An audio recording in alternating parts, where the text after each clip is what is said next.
Hello everyone, good morning, good afternoon, good evening to everyone present on that side. I will again welcome each and everyone on the same platform of the Live Physics VK channel.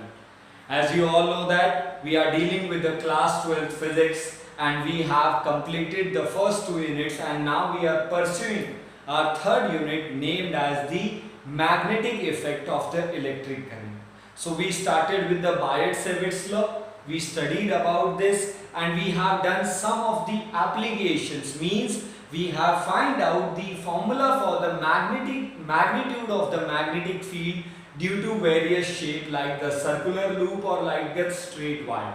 Now we have some more particular points जहाँ पे हमें magnitude of magnetic field निकालना है, but to obtain the formula or to get the magnitude of the magnetic field for the future coming special case, we require an important or you can say a next level law जिसे अब हम लोग आज study करने वाले हैं. But before going to that law, I hope you all have completed your past lectures. I am again revising or I am again asking something from the past lectures that the class 12th here to deal with this chapter. अगर आप इस chapter को deal करना चाहते हैं तो कुछ चीजें ऐसी हैं जो क्लास 10th की भी रिक्वायर्ड होंगी. So for that I am asking time to time मैं आप लोगों से आस्क कर रहा हूँ कि प्लीज आप लोग 10th क्लास के लेक्चर्स पे भी जाइए, मैग्नेटिक जो आप लोगों ने ऑलरेडी स्टडी किया हुआ है. I am asking you to revise so that we can have the 12th class lecture in an ease or the comfortable manner. So because of that, let's discuss about the lecture जो आप लोगों ने अब तक पढ़े हैं.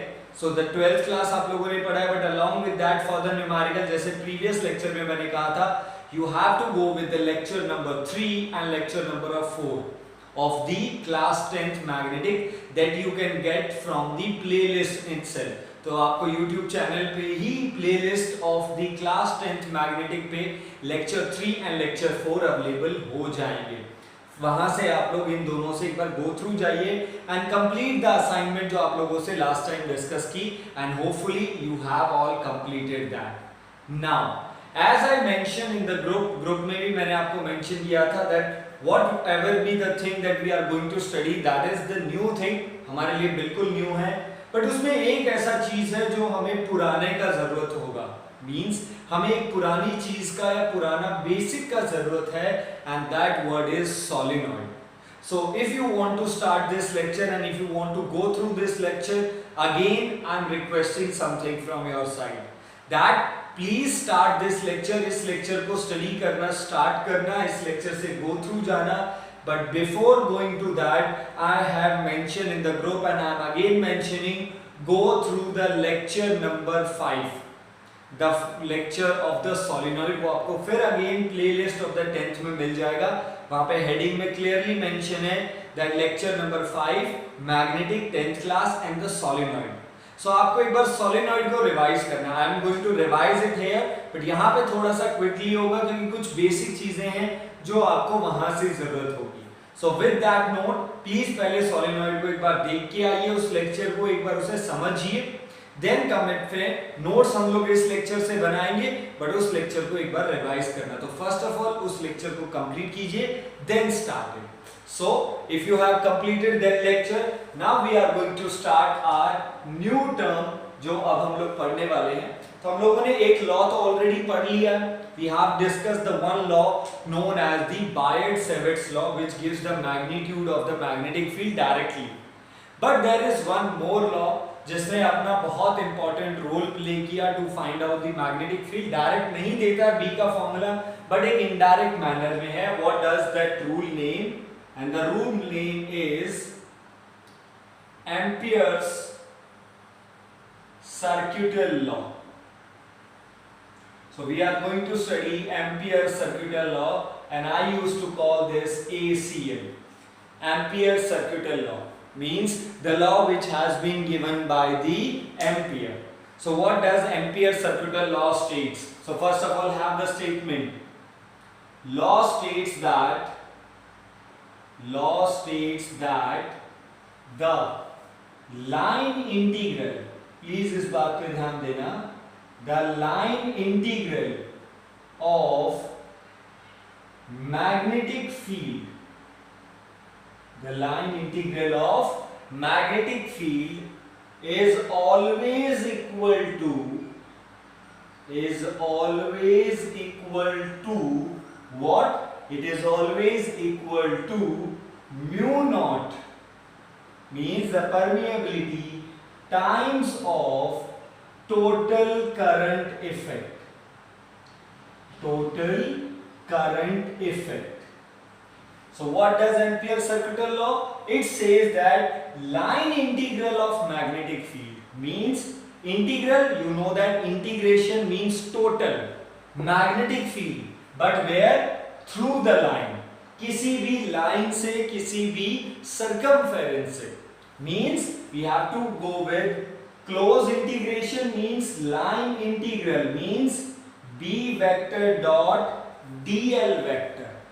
dl represents the length of the conductor. जिस भी कंडक्टर को हम पढ़ेंगे, ओके, मैं बताऊंगा वो कौन सा लेंथ वेक्टर होगा, बट उसको बाद में देखेंगे.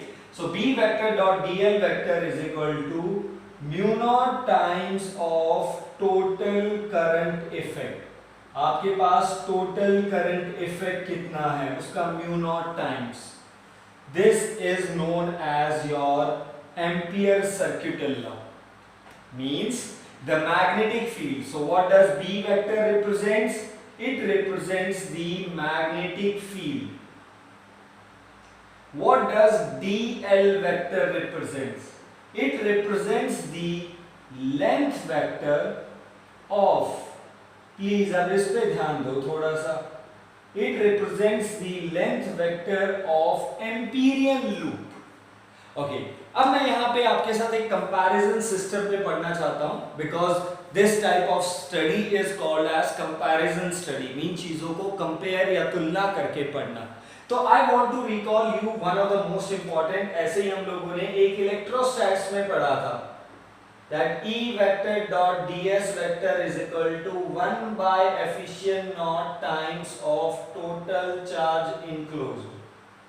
याद है?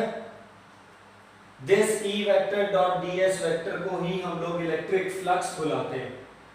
Okay, so E vector means electric field passing through the surface. So वहां पे हम लोग जब फ्लक्स निकालने जाते थे तो number of electric field line passing through the surface, so surface vector, okay, is equal to 1 by efficient naught means 1 by permittivity times of total charge कितना enclosed है आपके पास, टोटल कितना है उस सरफेस पे, और जिस सरफेस पे हम लोग इलेक्ट्रिक फील्ड निकालने जाते थे, we call that surface as a Gaussian surface. So what was the Gaussian surface? The Gaussian surface was the imaginary surface, एक ऐसा imaginary surface where the electric field is same at all point. एक ऐसा surface जहां पे electric field हर जगह same होगा. That surface is called as Gaussian surface. आज हमारे सामने एक और surface है Amperian loop. यहाँ पे हम surface नहीं बोलेंगे. Surface word indicates the area.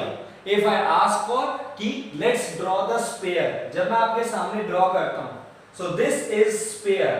If it is representing the sphere, so sphere means we are talking about the area. Okay, it does not matter hollow या solid, but हम उसके area की बात कर रहे हैं. But जब हम इसके length की बात करें, if we just only talk about the length of this geometrical shape, it means we are talking about the circumference. And the circumference is called, this is the circumference of the circle. But जब हम उसका area निकालने जाए तो हम उस पूरे surface area को कवर करते हैं. So that includes the area. यानी जब हम इलेक्ट्रिक फील्ड को उस जगह पे पढ़ते थे तो हम लोग इलेक्ट्रिक फील्ड को सरफेस से पास करते हुए स्टडी करते थे. आज हम लोग मैग्नेटिक फील्ड को पढ़ रहे हैं but not through the surface. Okay, so it is the length vector. But किसका length vector? तो okay, Biot-Savart's law. In the Biot-Savart's law, dl has a different meaning. Okay, जब हम उसको लेबल करते हैं, in the labeling dl का meaning वही है जो यहाँ पे है. वहां पे भी dl का मीनिंग लेंथ वेक्टर था और यहाँ पे भी लेंथ वेक्टर है. But when I say meaning, it means I am talking about its main reality कि वो किस चीज को रिप्रेजेंट करता है. So in Biot-Savart's law, dl vector represents you what? It represents you the length vector or the small length section of the current carrying conductor. यानी बायट-सेविट्स law में dl vector उस करंट कैरिंग कंडक्टर के small length को represent करता है, but in ampere circular law dl vector represents the length vector, यानी ये आपको लेंथ का स्मॉल सेक्शन रिप्रेजेंट करेगा, but not of the current carrying conductor, current carrying conductor का नहीं, ये लेंथ को रिप्रेजेंट कर रहा है बट किसकी? एम्पीरियन लूप की। अब एम्पीरियन लूप क्या है?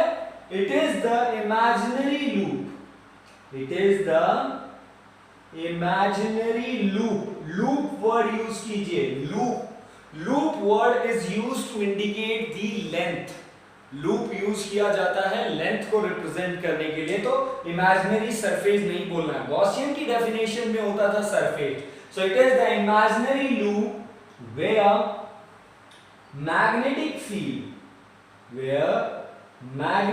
field is same at all points, okay? तो ये वो इमेजिनरी लूप है, लूप यानी एक सरकमफेरेंस, ओके? हमें उसके एरिया से लेना देना नहीं है, तो हम यहाँ पे उसकी सरकमफेरेंस का बात कर रहे हैं, तो एक ऐसा इमेजिनरी लूप जहां पे हर जगह मैग्नेटिक फील्ड सेम होगा, तो जिस लूप के ऊपर हर जगह मैग्नेटिक फील्ड सेम हो उसे एम्पीरियल लूप बुलाते हैं, बट जिस सरफेस के ऊपर हर जगह इलेक्ट्रिक फील्ड सेम हो we call that as a Gaussian surface, okay? अब इसकी इंपॉर्टेंस तो आप समझ ही गए होंगे क्योंकि हमने डिस्कशन कर चुके हैं already. Gaussian means in Gauss's law the Gaussian surface is considered to study the electric field at that point, उस पॉइंट पे हमें इलेक्ट्रिक फील्ड निकालनी होती थी, और जब हम उस पॉइंट पे इलेक्ट्रिक फील्ड निकालते थे तो हम उस पॉइंट पे एक इमेजिनरी ऐसा सरफेस इमेजिन करते थे जहां पे हर जगह इलेक्ट्रिक फील्ड सेम हो, तो हम उस पॉइंट पे क्या निकाल देते थे? इलेक्ट्रिक फील्ड, उस सरफेस पे इलेक्ट्रिक फील्ड निकाल देते थे, उस गॉसियन सरफेस पे, बट ये वो सरफेस था जहां पे इलेक्ट्रिक फील्ड हर जगह सेम होगा, इसलिए हमें उस पर्टिकुलर पॉइंट पे भी इलेक्ट्रिक फील्ड वही मिल जाती थी, और हम उसे ही उस P पॉइंट पे इलेक्ट्रिक फील्ड मानते थे, whether it was due to line charge, due to sheet और due to the spherical body, तीन एप्लीकेशन की हैं। इन द सेम मैनर, मैंने कहा ना कंपैरिजन स्टडी है, यहाँ पे भी प्रोसीजर और टेक्निक जितने भी साइंटिस्ट और फिजिसिस्ट थे उन्होंने भी यही रखा कि चलिए किसी भी पर्टिकुलर पॉइंट पे मैग्नेटिक फील्ड निकालते, तो एक तो तरीका क्या था?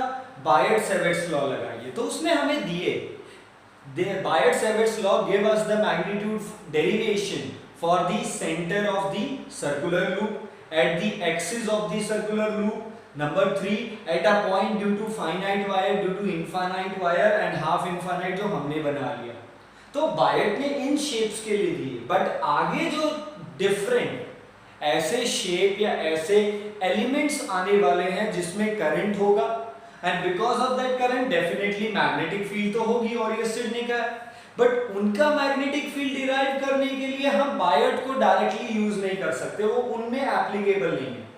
तब फिर एक मॉडिफाइड लॉ आया named as ACL, ampere circular law, which says that line integral means magnetic field का line integration is always equal to mu naught times of total current effect, where B represents magnetic field, dl represents length vector, but ये वाला dl और बायट वाला dl दोनों अलग है, please I am again highlighting this point, it is the length vector of Ampérian loop, and what is Ampérian loop? It is the imaginary loop, एक ऐसा imaginary loop होगा, यानी circumference length होगी, surface नहीं, area नहीं, एक ऐसा loop जहां पे हर जगह magnetic field same होगा।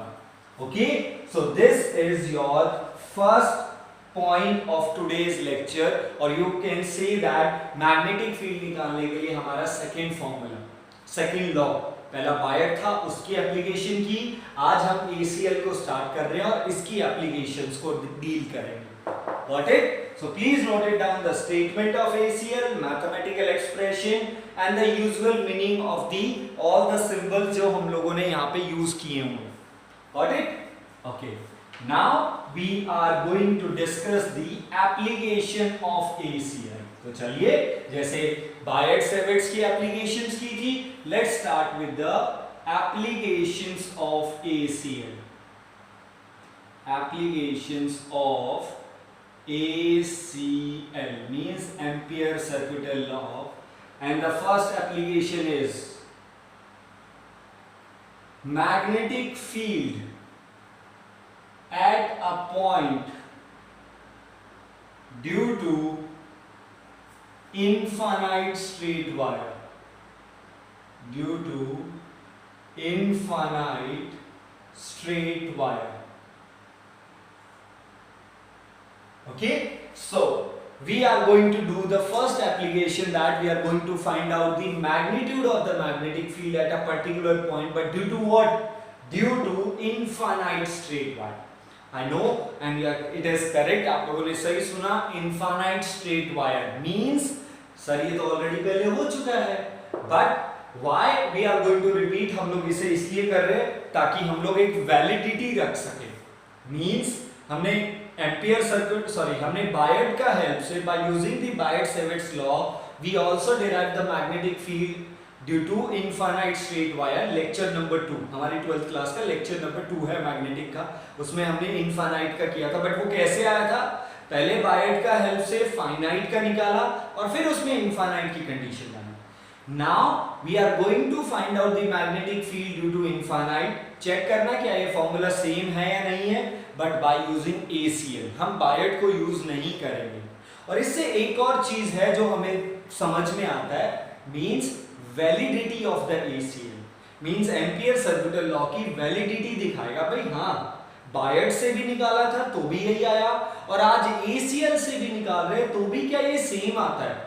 इफ इट इज सेम, इसका मतलब ACL भी कहते हैं ना सक्सेसफुल है. और अगर नहीं आता तो डेफिनेटली फिर हम इसे नेग्लेक्ट कर देंगे. So let's start with that. So we have what? We have infinite straight wire which carries the current capital. So what? Let us consider an infinite straight wire carrying current capital I. Carrying current capital I. Okay, let us consider a P point. एक P point consider करते हैं at a perpendicular distance of small a. I think यही लिया था हम लोगों ने वहां पे भी. Okay, so let a P point is consider at a distance of small a from wire. Okay, now if we want to find out the magnetic field at a P point, ये वैसा ही है जैसे आपने Gauss law apply किया था. हमें किसी भी पर्टिकुलर पॉइंट पे इलेक्ट्रिक फील्ड चाहिए थी, तो हम उस पॉइंट से पहले वो एक इमेजिनरी सरफेस बनाते थे जहां पे हर जगह इलेक्ट्रिक फील्ड सेम हो, and we call that as a Gaussian surface. आज भी यहाँ पे कुछ ऐसा ही करेंगे. At that same point we will try to make an imaginary loop जहां पे हर जगह magnetic field same हो, and that is called as Amperian loop. तो देखिए, this is a straight current carrying wire, this is a P point. Okay, मान लीजिए ये P point इससे 5 सेंटीमीटर दूर है. कितना? 5 सेंटीमीटर. क्या आप मुझे, can you help me to indicate some more points? क्या आप मुझे कुछ और ऐसे पॉइंट बता सकते हैं जहां पे मैग्नीट्यूड, जहां पर magnitude of the magnetic field would be same, जहां पे magnitude of the magnetic field same होता. अगर 5 सेंटीमीटर पे 1 टेस्ला है, तो क्या आप बता सकते हैं कहीं और पे 1 टेस्ला होगा? सर यहाँ पे राइट साइड में, बैक साइड, यानी आप बोल सकते हो सर 5 सेंटीमीटर चारों तरफ. Okay, so what would be the point?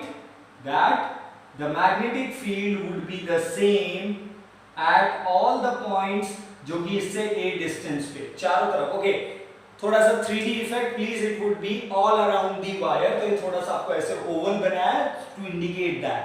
So this loop is called as Amperian loop. ये है वो आपका Amperian loop, means the loop where the magnetic field is same at all points. तो अब हम यही करेंगे, हम लोग इस पूरे एम्पीरियन लूप की मैग्नेटिक फील्ड निकालेंगे. और जो मैग्नेटिक फील्ड एम्पीरियल लूप पे होगी, और सिंस एम्पीरियल लूप पे मैग्नेटिक फील्ड हर जगह सेम होती है तो P पॉइंट पे भी वही आएगी, जैसे गॉसेस लॉ को अप्लाई करते थे। तो let us consider an Amperian loop of radius small a। so, जो हमारे P पॉइंट का डिस्टेंस है वही हमारे एम्पीरियन लूप का क्या हो जाएगा, radius. So thus by applying Ampere circuital law, so what does Ampere circuital law says? The B vector dot dl vector is equal to mu naught times of total current effect, यानी total current effect कितना है आपके loop के अंदर। Okay, अब B stands for the magnetic field through the loop, dl का मतलब क्या बताया था? So dl represents the length vector, means the small section of the length, but किसका? करंट कैरिंग वायर का और लूप का, इसका लूप का। So ACL में dl का मीनिंग अलग है। So let us consider a small loop dl vector, और बताएंगे इसका डायरेक्शन कहां होगा, along the tangent, where it would be direction along the tangent। अब थोड़ा सा कंसंट्रेशन और थोड़ा सा ध्यान दीजिए।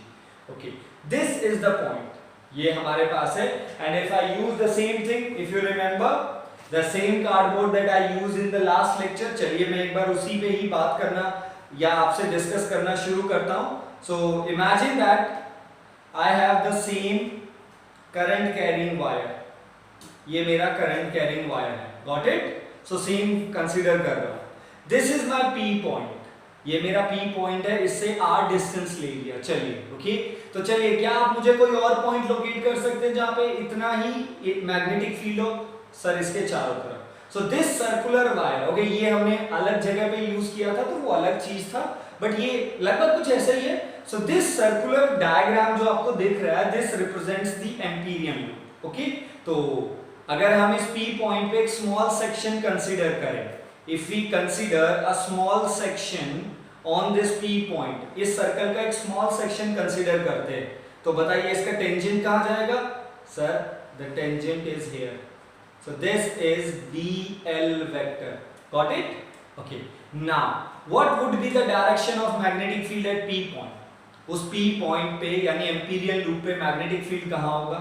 So to find out the direction of magnetic field we use Maxwell's right hand thumb rule। So in the direction of current, मान लीजिए करंट की डायरेक्शन ऊपर है, so in the direction of current we place our thumb of right hand and start rolling our palm, हम अपनी palm को role करना शुरू करते हैं, and this rolling direction gives you the direction of magnetic field lines, यानी जिस direction में एम्पीरियन लूप बना उसी डायरेक्शन में हमें magnetic field line milli.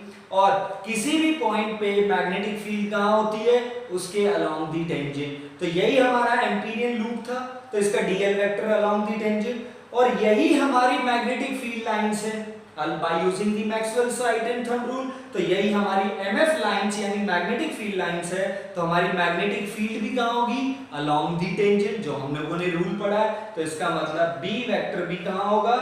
Along the tangent. So what would be the direction of B vector? along the tangent। तो this is the 2D way, ये 2D है, बट अगर आप 3D में देखें तो if this is the current carrying wire, तो हमारा एम्पीरियन लूप मैंने कहा ना इसके चारों तरफ बनेगा। सो एम्पीरियन लूप कुछ इस तरीके से है, तो length vector along the tangent inward towards the board, और मैग्नेटिक फील्ड भी also towards the board। तो इसका मतलब क्या हुआ? What we got here? What is the angle between magnetic field at the Amperian loop at the length vector of the Amperian loop? Please I am again saying, note करके लिखिए, this is the length vector of not the current carrying conductor, it is the length vector of Amperian loop। तो यहाँ पे dl का meaning अलग है, तो यहाँ पे थीटा कितना हुआ? Theta is 0 degree, so dot product it is cos, so b dl cos 0 is equal to mu naught times of, बताइए टोटल करंट कितना इंक्लोज किया हुआ है? I। So total current is I। So since at the Amperian loop magnetic field हर जगह क्या रहती है, सेम, तो वो तो कांस्टेंट है, वो तो बाहर आ गया, तो अंदर क्या बचा, total integration of dl is equal to mu naught I, dl का integration mean total length, dl means length, but ये dl किसकी लेंथ को रिप्रेजेंट कर रहा है, dl representing the length of the Amperian loop, और एम्पीरियल लूप सर्कुलर शेप में है, हैविंग द रेडियस a, तो बताइए उसकी टोटल लेंथ क्या होगा, 2 pi a mu naught I. So what is the magnetic field due to infinite wire? क्या आया, mu naught I divided by 2 pi a. You can check out in the Biot-Savart's application, जहां पे हम लोगों ने magnetic field due to infinite निकाला था, but वो अलग तरीका था, बिल्कुल अलग था, वहां पे मीनिंग भी अलग है, सब कुछ अलग चल रहा है, बट यहाँ पे एक अलग कॉन्सेप्ट है. But if you check out the expression in that case and in this case, in both the cases, magnetic field due to infinite wire is mu naught I by 2 pi a, the same formula. तो ये आपको infinite का एक और तरीका बताता है निकालने का, बट along with that जो सबसे इंपॉर्टेंट चीज है जो यहाँ से पता चलती है, it shows the validity of ACL. ये बताता है कि द लॉ, जो एक नया लॉ सर आज आपने बता दिया, हम क्यों माने वो सही है. तो उसने हमें एक एक्सप्रेशन दिया, क्योंकि देखो बायट-सैवर्ट्स लॉ था वो एक प्रैक्टिकल बेस्ड डाटा था, दैट dB I पे डिपेंड करता है, dB dl पे डिपेंड करता है, sin थीटा पे, तो वो एक प्रैक्टिकल डाटा था जो बायट और सैवर्ट ने देखा.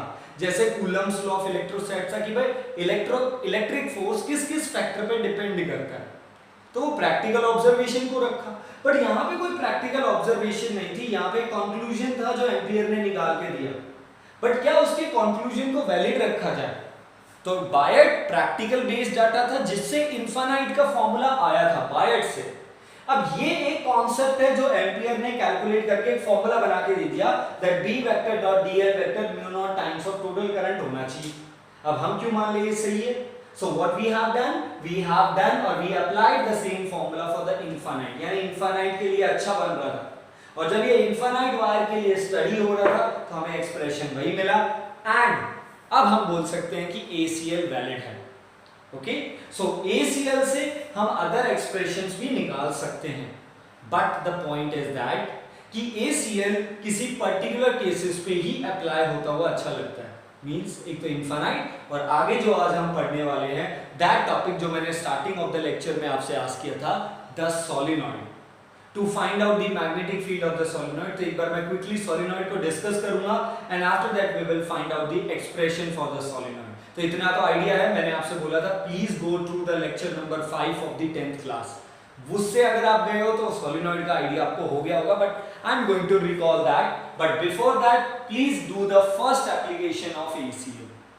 Now if you ask me, if you personally ask me, and if I personally discuss or share with you that in examination which of the infinite wire magnetic field has been seen most of the time, means कौन सा infinite का expression ज्यादातर देखा गया. देखो at the center वो तो बायट से ही है, along the axis वो रिंग वाला.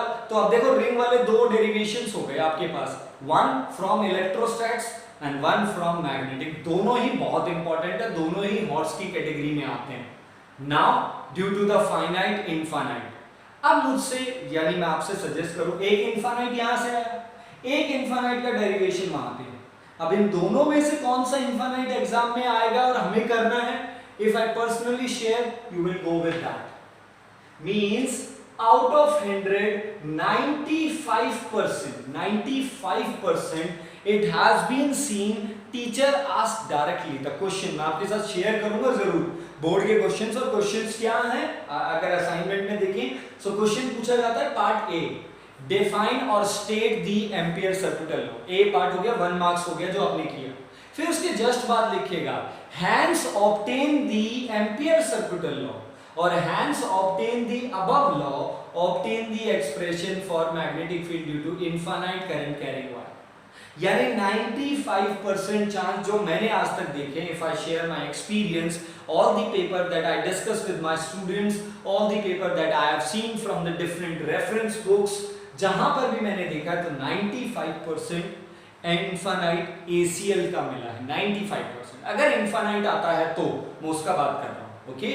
बट इन एप्लीकेशंस में से एक एप्लीकेशन श्योर है, मैंने बोला ना the first 3 units are of 8 marks, तो एक एप्लीकेशन तो पक्का आती है, तो रिंग आता है या ACL से इनफाइनाइट या सोलिनॉइड या एक आगे आएगा टोरॉइड, तो इनमें से कोई एक तो आती ही आती है।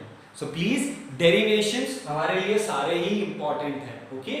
सो this is your first application, please note it down. Done, okay. Now we are going to discuss something about the solenoid, और फिर हम लोग उसकी एप्लीकेशन यानी उसको मैग्नेटिक फील्ड का एक्सप्रेशन निकालेंगे, but by using the Ampere circuit law. So let's discuss about the solenoid quickly.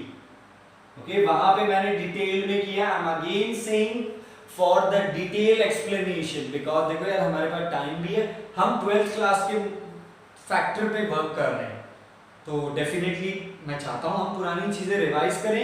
But if we have another place जहाँ पे लेक्चर अवेलेबल मिल रहा है, जहाँ पे हमें कंटेंट मिल रहा है, तो क्यों ना उसी को यूज करें। अगर मैं यहाँ पे रिपीट करता हूँ तो it is just simply waste of the time, okay.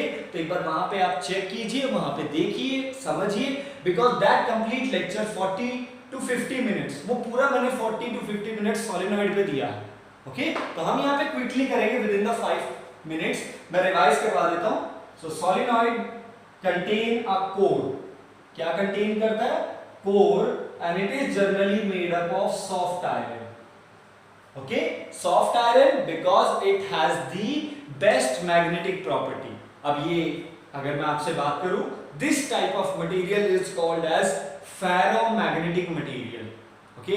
Might be जब इससे पहले वाले सिलेबस था तो आप लोगों ने केमिस्ट्री का जो आपका फर्स्ट चैप्टर था सॉलिड स्टेट, वहां पे आता था, और अगर आप लोगों ने ये वर्ड सुना हुआ तो हम लोग इसे डिटेल में पढ़ेंगे इन फ्यूचर, तो उसमें आपको पर्टिकुलर आंसर मिलेगा सॉफ्ट आयरन ही क्यों और ये फेरोमैग्नेटिक है क्या।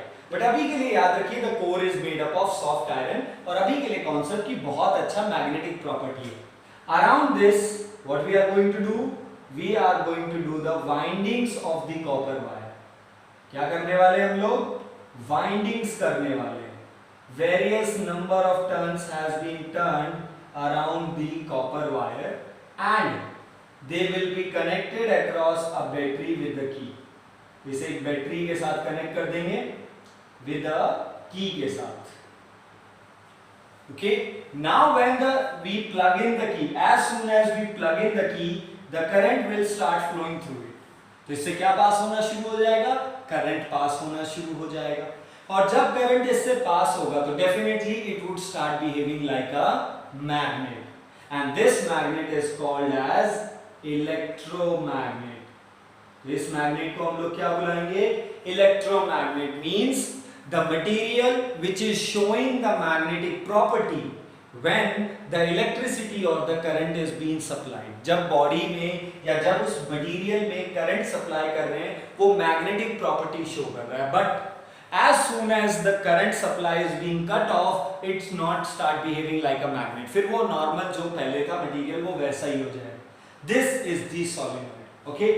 नाउ मैंने उस लेक्चर में I discuss that the one end of the solenoid will behave as a north and another will be as a south, and how to reclaim that, we will use again our right hand palm rule, वापस से use करेंगे, और हम लोग अपने right hand को इस तरीके से होल्ड करेंगे। तो सोलिनॉइड को ऐसे पकड़ना है जैसे आप लोग उसे होल्ड कर रहे हो, बट उसी डायरेक्शन में जिस डायरेक्शन में करंट फ्लो कर रहा है। So here I draw the diagram that current पीछे से आगे की तरफ आ रहा है और फिर इस तरीके से चल रहा है।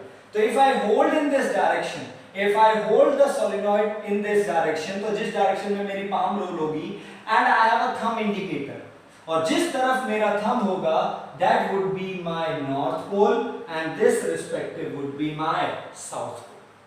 So this is the way how you can find out the poles of the solenoid। तो आपको उसी तरीके से उसे पकड़ना है जिस तरफ से करंट जा रहा है, ओके। तो जिस तरफ से आप इसे पकड़ेंगे तो जिस तरफ थंब होगा वो नॉर्थ और जिस तरफ नहीं है वो डेफिनेटली साउथ होगा। Now one and is north, another and is south, तो डेफिनेटली अब आप जानते हैं मैग्नेटिक फील्ड की चलो प्रॉपर्टीज आ जाते हैं। Magnetic field lines are from north to south, and I hope you all have written the properties from the 10th class lecture 1, magnetic field की प्रॉपर्टीज लिख ली होगी ना, मैग्नेटिक फील्ड मैं रिपीट करूंगा but I will not right it here. तो I hope आप लोगों ने उसे स्टार्टिंग में लिख लिया होगा।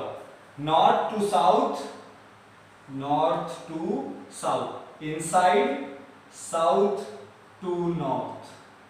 तो नॉर्थ से बाहर निकलेगा और साउथ के अंदर जाएगा।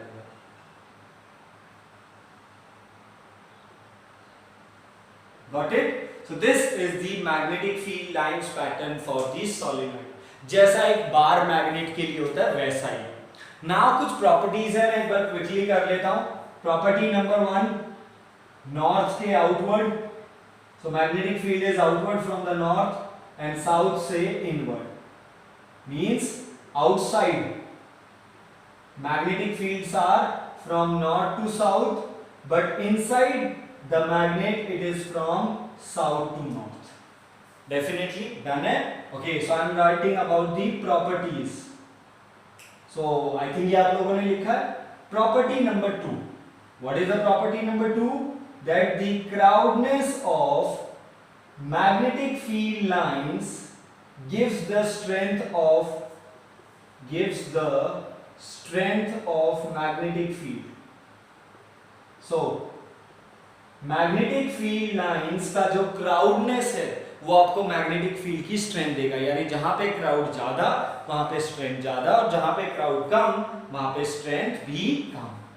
Number 3, that inside the magnetic field, ये पॉइंट बहुत ज्यादा इंपॉर्टेंट है, प्लीज अगर आपने नहीं लिखा है प्लीज अभी लिख लेना। Inside the magnetic field is uniform and strong as comparison to outside the solenoid. This is being very much important point, बहुत इंपॉर्टेंट है क्योंकि इसका यूज हम लोग अपने आने वाले एक्सप्रेशन या आने वाले डेरिवेशन में करने वाले हैं। Means the second application of ACM means solenoid के अंदर आप लोग जानते हैं inside the solenoid all the magnetic field lines are represented with the parallel lines. Means parallel lines है तो इसका मतलब क्राउड ना कहीं पे ज्यादा है ना कहीं पे कम है। It means the crowd is uniformly distributed. But according to property number 2, crowdness strength बताता है, तो अगर क्राउड यूनिफॉर्म है तो मैग्नेटिक फील्ड भी यूनिफॉर्म होगी, पहली बात। दूसरी स्ट्रॉन्ग है, मींस क्राउड अंदर का क्राउड बाहर के क्राउड के कंपैरिजन में ज्यादा है, मतलब अंदर पास पास है एज कंपैरिजन टू बाहर, बाहर जितना दूर जाते जाएंगे और भी दूर होती जाएगी। यानी सोलेनॉइड के अंदर मैग्नेटिक फील्ड हमेशा बाहर के कंपैरिजन में यूनिफॉर्म है और स्ट्रॉन्ग है। या फिर आप बोल सकते हो outside magnetic field is weak and non uniform. तो बाहर की मैग्नेटिक फील्ड अंदर के कंपैरिजन में एक तो वीक है, दूसरा नॉन यूनिफॉर्म है। तो वीक भी है, नॉन यूनिफॉर्म भी है। इसलिए अगर एक ऐसी चीज जिसकी वैल्यू कम है और एक ऐसी वैल्यू है कि हर जगह सेम भी नहीं है, नॉन यूनिफॉर्म है, चेंज हो रही है, बार बार बदल रही है, हर जगह अलग अलग है, तो ऐसी चीज को हम लोग स्टडी नहीं करेंगे। So this is the next point for the second application कि outside magnetic field solenoid की is always neglected। हम लोग बाहर की मैग्नेटिक फील्ड को हमेशा नेग्लेक्ट कर देंगे as comparison to inside magnetic field। तो बाहर की मैग्नेटिक फील्ड, बाहर outside the magnet or outside the solenoid magnetic field would be neglected। That's why the derivation जो हमारा होने वाला है, सेकेंड डेरिवेशन और the second application of ACL would be, उसका टॉपिक क्या होगा, magnetic field inside the solenoid, inside ना कि बाहर। तो याद रखना बाहर मैग्नेटिक फील्ड नेग्लेक्टेड, जीरो मानी जाएगी क्योंकि वो अंदर के कंपैरिजन में एक तो नॉन यूनिफॉर्म है और ऊपर से वीक भी। ठीक है, तो this is your property number 3 and property number 4 might be, ये प्रॉपर्टी मैंने उस लेक्चर में नहीं बोला था up to the 10th level पे, ये हमारे 12th लेवल पे आती है। And what is that property, that magnetic field lines always form closed loop। Magnetic field line हमेशा कैसा लूप बनाती है, क्लोज लूप बनाती है। चेक दिस आउट, नॉर्थ से कहां जा रही है, साउथ, और फिर साउथ से नॉर्थ। देखो एक पूरा लूप बंद हो गया, okay, because they are bidirectional. वो क्या है, bidirectional. Bi means double. Magnetic field lines की डायरेक्शन दो हैं, एक नॉर्थ से साउथ और दूसरी साउथ से नॉर्थ। ओके, अलग अलग जगह पे हैं, आउटसाइड नॉर्थ से साउथ है, इनसाइड साउथ टू नॉर्थ है, but they are bidirectional. और अगर बाई डायरेक्शनल प्रॉपर्टी है तो आपका लूप क्लोज बनेगा।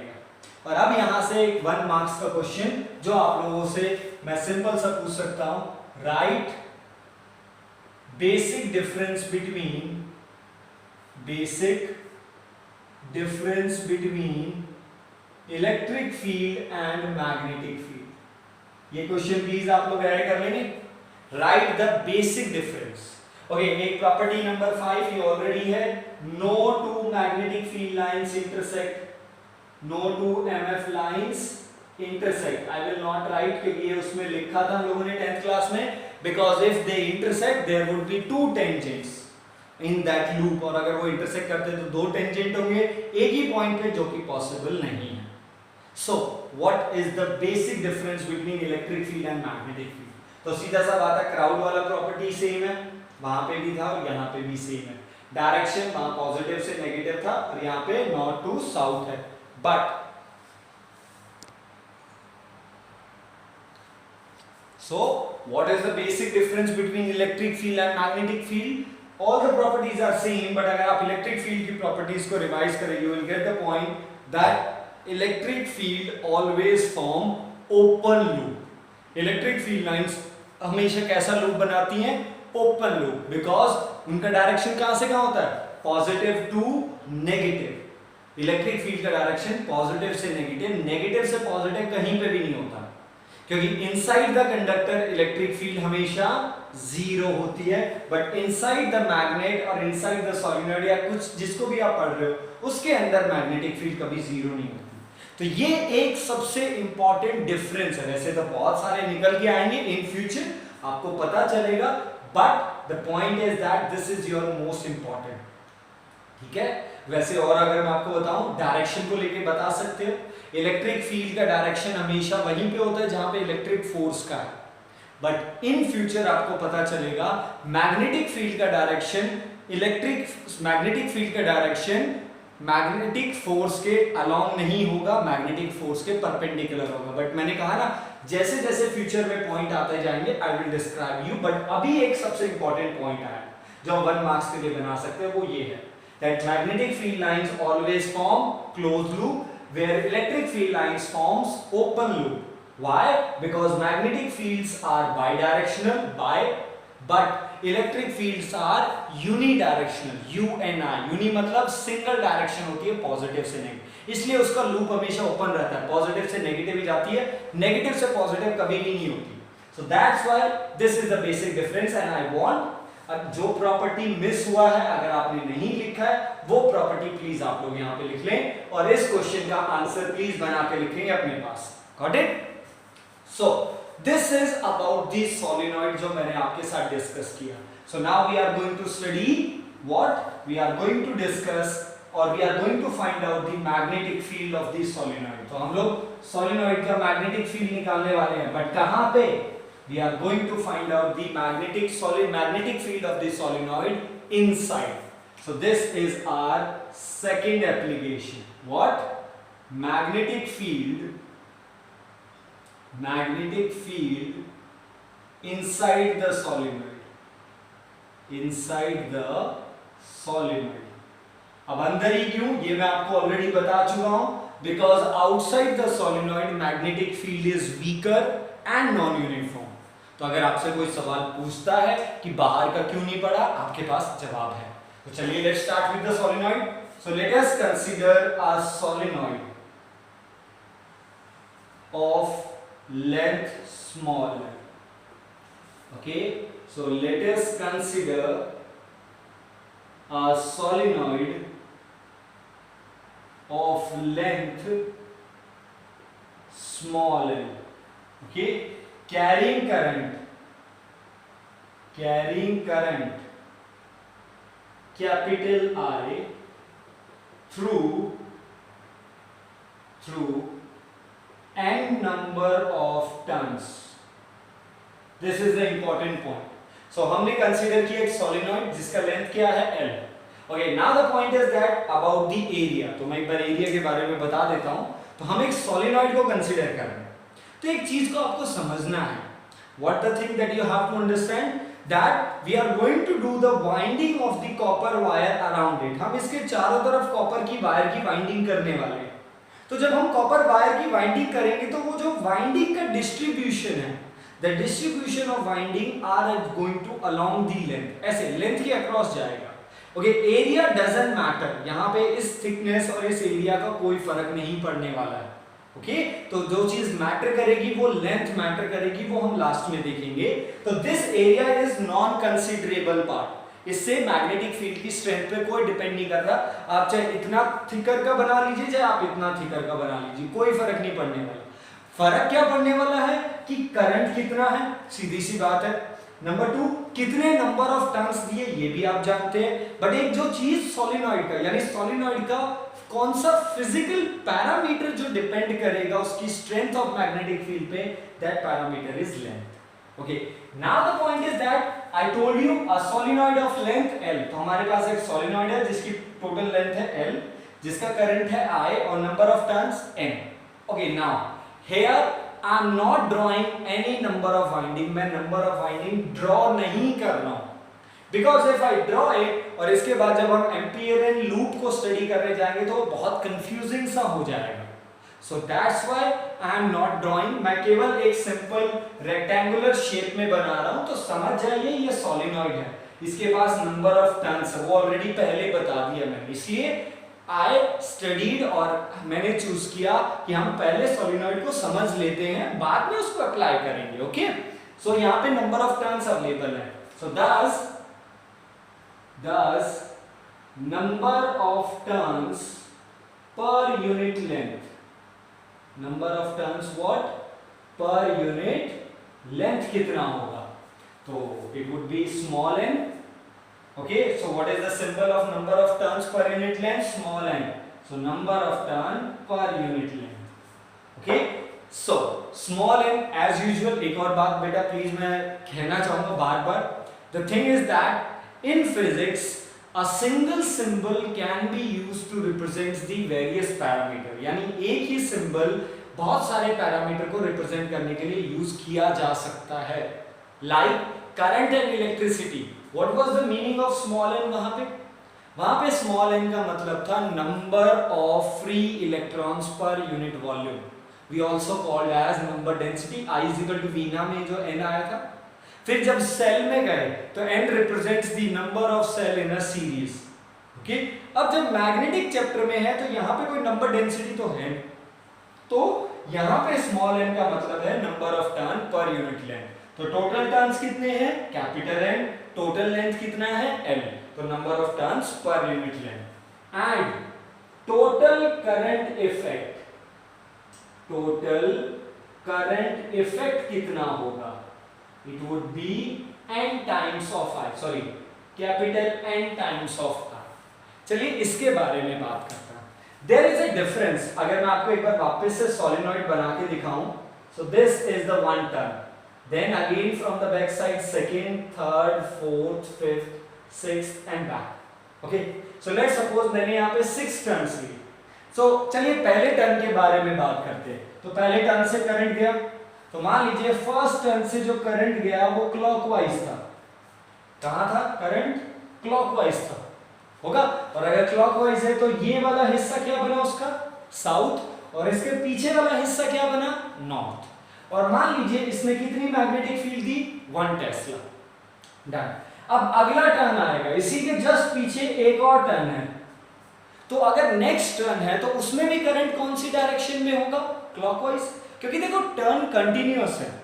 टर्न कैसे, कंटिन्यूअस, यानी एक ही वायर जा रहा है ऐसे. समझ पा रहे हो इस बात को.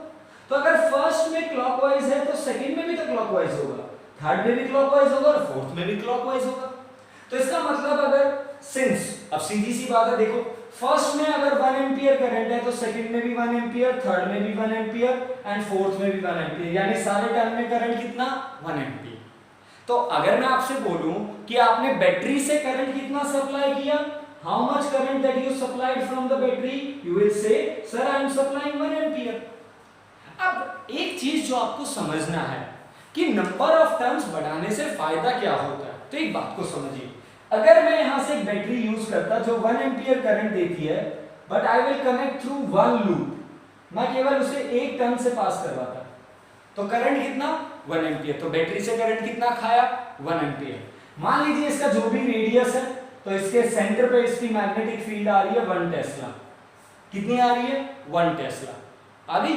चलिए अब देखो सेम रेडियस है, same radius and same current, तो magnetic field at the centre क्या होती है, मैं जनरल एक्सप्रेशन दे रहा हूं, it is mu naught I by 2r, यानी magnetic field due to any circular loop it only depends upon the current and the radius, सीधी सी बात है। और ऑब्वियस सी बात है नेचर ऑफ मीडियम पे भी डिपेंड करता है, तो देखो मीडियम सेम है, रेडियस भी सेम है, करंट भी सेम है, तो इसका मतलब अगर दिस 1 टर्न ने 1 टेस्ला दिया तो ये भी 1 टेस्ला देगा, ये भी 1 टेस्ला देगा, ये भी 1 टेस्ला देगा, ये भी 1 टेस्ला देगा।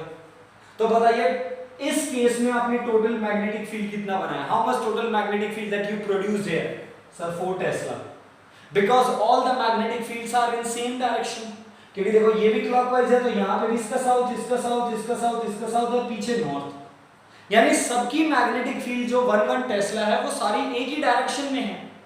और अगर मल्टीपल वेक्टर्स, ये तो आप जानते हैं, if the multiple vectors are in one single direction, तो नेट तो हमेशा ऐड होके आता है, A vector plus B vector, हमेशा ए प्लस बी आएगा, क्योंकि अगर दोनों में थीटा 0 डिग्री है, तो इसका मतलब यहाँ पे 4 टेस्ला बनाया, बट बैटरी से करंट कितना लिया 1 एम्पियर, यहाँ पे 1 टेस्ला ही बनाया, बट बैटरी से करंट कितना लिया 1 एम्पियर। देखो 1 एम्पियर बैटरी से करंट कंज्यूम करके 1 टेस्ला का मैग्नेटिक फील्ड बनाई, 1 एम्पियर करंट कंज्यूम करके 4 टेस्ला बनाए, कहां पे फायदा है, डेफिनेटली यहां पे फायदा है। और ये फायदा बढ़ाया कैसे जा सकता है, ये फायदा, this benefit can be increase by increasing the number of turns, इसलिए मैंने आपसे पहले बात किया था जितने ज्यादा नंबर ऑफ टर्न्स होंगे मैग्नेटिक फील्ड उतनी ही ज्यादा होगी, मैग्नेटिक फील्ड का स्ट्रेंथ उतना ही ज्यादा होगा। Got it that point. अब बात सुनिए, अब आपको एक चीज समझनी है कि सर यहाँ पे 1 टेस्ला बना 1 एम्पियर करंट से, यहाँ पे 1 एम्पियर करंट से 4 टेस्ला बना, तो क्या ऐसा हुआ, देखो सीधा सा लॉजिक है, 1 टेस्ला 1 एम्पियर से बनता है, तो डेफिनेटली 4 टेस्ला 4 एम्पियर से बनना चाहिए, तो डेफिनेटली बेटा यहाँ पे 4 एम्पियर करंट है, बट बैटरी से कितना आ रहा है 1 एम्पियर, और देखो हर लूप के पास 1 एम्पियर जा रहा है, तो टोटल करंट 4 एम्पियर नहीं है, करंट इज नॉट 4 एम्पियर, यहाँ पे what is 4 ampere, current effect, जो करंट का असर है वो 4 एम्पियर के करंट के बराबर है, समझ पा रहे हो, करंट तो बैटरी से कितना लिया गया 1 ampere, so the current consumed from the battery is itself 1 ampere, 1 ampere ही है बैटरी से करंट, बट उस 1 एम्पियर को हमने 4 बार टर्न करवाया, और जब हमने उसे 4 बार टर्न करवाया तो उस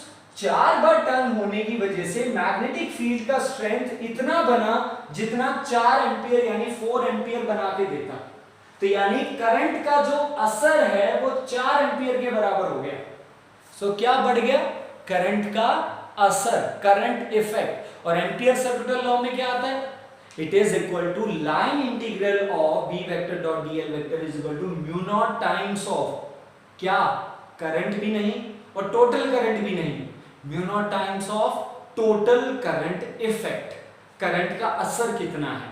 तो फर्स्ट एप्लीकेशन में तो I करंट था, बट यहाँ पे कितना करंट है, I करंट है जो आप बैटरी से ले रहे हो, बट कितने नंबर ऑफ टर्न्स है, n नंबर ऑफ टर्न है, तो करंट का टोटल इफेक्ट कितना बनेगा, n टाइम्स ऑफ I। ये टोटल करंट नहीं है, करंट तो I ही आ रहा है बैटरी से, बट उसका जो असर है वो n टाइम्स बढ़ रहा है क्योंकि n number of turns. I hope इससे आप समझ पाए। Okay, so total current effect Ni, now we are going to deal with that. So thus we will consider as dl vector a small length of the, हम लोग क्या consider करेंगे, a small imperial loop dl vector. So let us consider a small closed loop through the solenoid.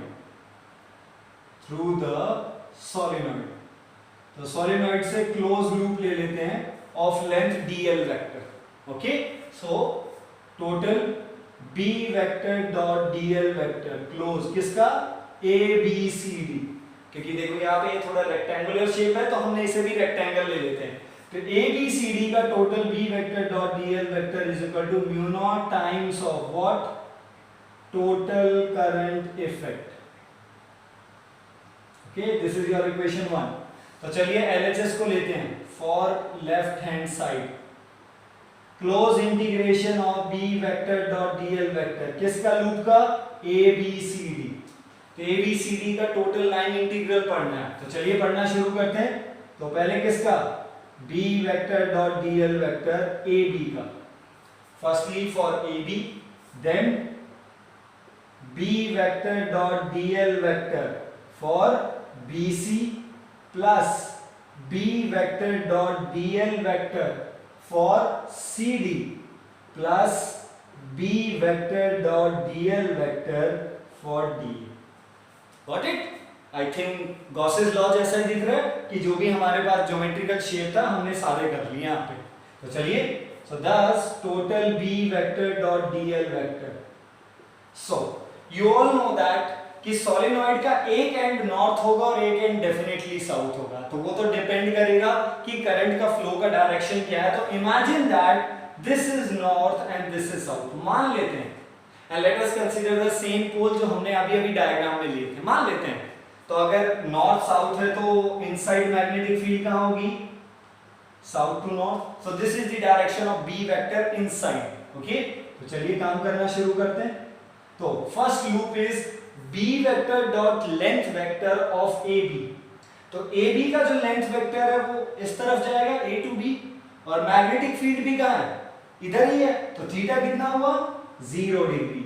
So b dl cos 0 ab के लिए plus b dl, और अगली बारी है bc के लिए. तो bc का लेंथ कहां पे, एम्पीरियल लूप का लेंथ वेक्टर कहां है, ऊपर की तरफ b टू c, और हमारा मैग्नेटिक फील्ड कहां है, आपका साउथ से नॉर्थ. तो what is the theta between the length vector of BC and the magnetic field, it is 90. So it is cos 90. Got it that point? Next is b dl of what, CD के बारे में बात करते हैं. CD, तो इसका length vector c से d, और मैग्नेटिक फील्ड बाहर नॉर्थ से कहां जाएगी, साउथ जाएगी. तो थीटा 0 डिग्री लेंगे, but here b is neglected. ये वाली मैग्नेटिक फील्ड आप क्या करोगे, नेग्लेक्ट कर दोगे.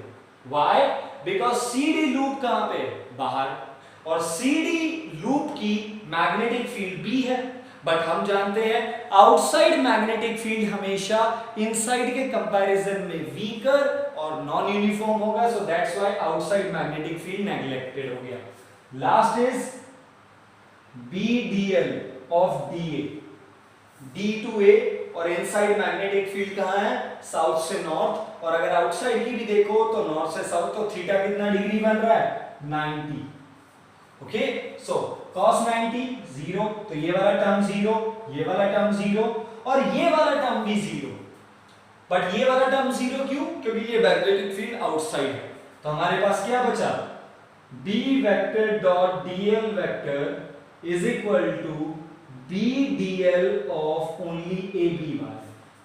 तो मैग्नेटिक फील्ड अंदर वाली है, ये अंदर वाली मैग्नेटिक फील्ड है ना, ab वायर तो अंदर था, और ये तो आप जानते हैं inside the solenoid magnetic field is uniform at every point. यानी अंदर सोलेनॉइड के अंदर मैग्नेटिक फील्ड हर जगह सेम होती है, तो कांस्टेंट है.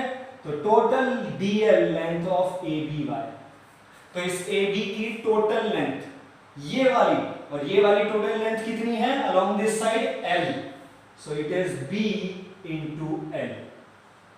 Got it or not?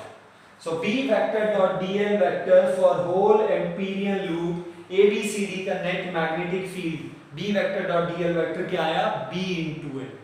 Got it that point? So now by 1 and 2, by 1 and 2, B vector dot dl vector क्या मिला BL should be equal to mu naught times of total current effect. और total current effect कितना है N into I. So what is B? What is the magnetic field for solenoid? So magnetic field for the solenoid क्या mu naught capital N I divided by L, where mu naught represents permeability, capital N represents number of turn, I represent current, and L represents the length of the solenoid. Okay, but you all know that number of turn per unit length को क्या लिख सकते हैं number of turns per unit length यानी small n, so it can also be written as mu naught small n I. So आपको जो भी formula prefer है you can go with that, but there should be a difference on capital N and a small n. यहाँ पे सबसे ज्यादा गलती होता है, तो mu naught n I हमारा आदत है ना mu naught n I, इसलिए वो जो बोलने का तरीका सिखाया ना from the class 11, that always used to speak in a alphabetically जो भी उसका order है either capital or either small. So mu naught capital N I by L, or you can say mu naught small n I, where small n represents number of turn per unit length. Here we have the second application of the what Ampere circuital law, the second one. And what was that? The magnetic field inside the solenoid. So here we have done the two applications on the Ampere circuital law, and that's all from today's lecture. तो आज के lecture में दो application and the definition of ACL. Now we will meet with the next lecture. हम एक regular time interval के बाद मिलेंगे, जो आप जानते ही हैं आपको अवेलेबल मिलेगा, तो प्लीज इसे थोड़ा सा जल्दी फिनिश कीजिए सो दैट हम लोग उसे फिनिश कर पाए. And after that once we complete the next lecture, यानी हम लोग जो हमारी ACL की एप्लीकेशन बच गया है, once we complete that application and that can be done on the next lecture itself, then I will conclude you. और अभी के लिए बता देता हूँ, the next lecture will conclude the finish of the magnetic effect of current part 1. Part 1 finish होगा. I know आपको लग रहा है सर लंबा जाता है, but please इस बात को अंडरस्टूड कीजिए जो मैं आपसे पहले भी डिस्कस कर चुका हूँ और स्टार्टिंग से बोल रहा हूँ. The first 3 units are the lengthier one and the more marks contain.